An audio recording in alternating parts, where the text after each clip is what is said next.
வேணுங்கி சக்கை வேர்லேயும் காய்ச்சோன்னு சொல்லுவனும். எங்களுக்கு என்னடான்னா, உனக்கு வேணுமெங்கி நீ கஷ்டப்பட்டு மேலே ஏறி பறிச்சணும், உனக்கு நான் தருவேன் அப்படின்ற மாதிரி கடவுள் தருவார்.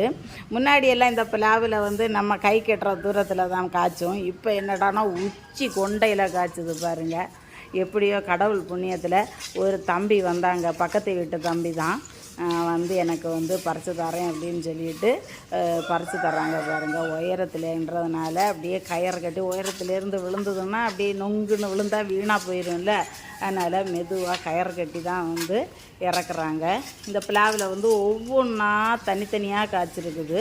அது ஒரு வகையில் நல்லது தான், வீணாகாமல் ஒன்றொன்னா நமக்கு பறித்து சாப்பிட்ற மாதிரி இருக்குது. அதனால் இன்றைக்கி ஒரு 3 சக்கை இந்த தம்பி பறித்து தந்தாங்க.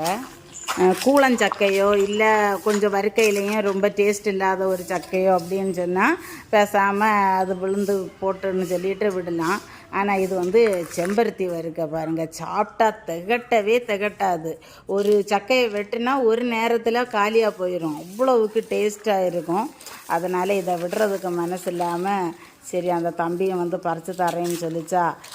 சந்தோஷம், ரொம்ப சந்தோஷம் எனக்கு இன்றைக்கி இந்த சக்கை அந்த தம்பி பறித்து தர்றதுனால. இந்த தம்பி சக்கை பறித்து தருவாங்கன்னு தெரிஞ்சிருந்ததுன்னா நான் இதுக்கு முன்ன ஒருத்தரையாக தாங்கி ஒரு சில சக்கையெல்லாம் வீணாக போயிட்டு உண்டு, அந்த மாதிரி போகாமல் பறிச்சிருந்துருப்பேன். சரி, என் ஃப்ரெண்டு தான் சொன்னாங்க இந்த தம்பி சக்கை பறிக்கும் அப்படின்னு சொல்லிட்டு.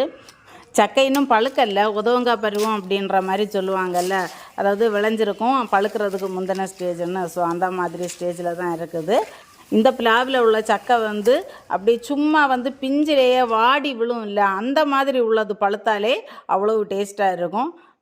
இந்த தம்பி தான் பறித்து கொடுத்தாங்க. பறித்து கொடுத்த தம்பி ஒரு சக்கையை எடுத்துகிட்டு மீதி 2 சக்கையும் நாங்கள் எடுத்துட்டோம். 2 நாளில் பழுத்துரும், அவ்வளோதான். ஆக்க பொறுத்தவங்களுக்கு ஆற பொறுக்க முடியாதான்னு சொல்லுவாங்கல்ல. ஸோ இவ்வளோ நாள் மரத்திலே நின்றுது அண்ணாந்து பார்த்துக்கிட்டே இருந்தோம்ல. சரி, இன்னும் 2 நாள் பழுக்கிற வரைக்கும் வெயிட் பண்ணுவோம், அவ்வளோதான்.